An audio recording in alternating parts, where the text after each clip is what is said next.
I'm here at the Electric Cinema in Birmingham with Annabel de Vetten, cakemaker extraordinaire, and Victoria Price, daughter of the famous actor Vincent Price. Good afternoon. Hello. Hi.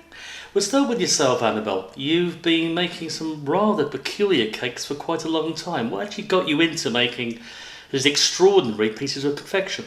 I just started making cakes because I made our wedding cake, which is kind of the sort of the least interesting but the most important. And I just kind of thought, oh, I'll try and do this to it was like a DIY wedding, and it worked out really well. And then I thought, well, maybe I'll get my own personal interest into what I do with this medium now, because I'd studied sculpture and I did taxidermy and everything. So I just changed medium. Well, I can imagine why the taxidermy would work, because there's quite a horror theme to your work. Yes, I did lots of conjoined pheasants and things like that. I went on 4 rooms and sold my conjoined pheasants on the antique show.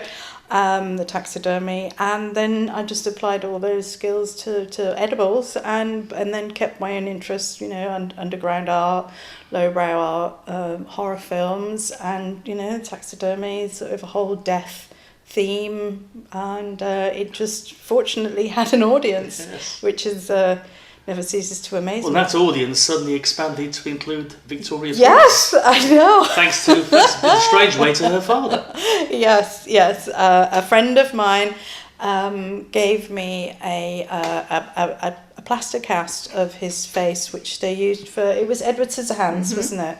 Apparently he didn't sit still very well, so it was not then at that point. Yes. They did say it was quite hard to capture him. So she gave me that because she works in special effects and does hair and feathers.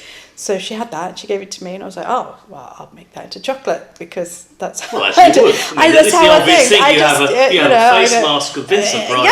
Make it into chocolate. Of course. I mean, I make everything into chocolate. And then I had it for sale online, and then I got my PayPal notification from Victoria Price, and I was like, oh, what a coincidence, the name.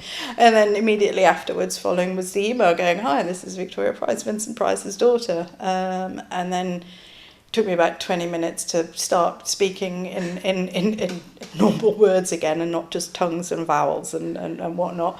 And she said it was a hoot, and what you just thought it was really great, and I was thrilled, and I sent it to Peter, who it was for, and that's Victoria's colleague. Yeah, and that's how things happened like this, and this is the first time we've met. That's like that's right.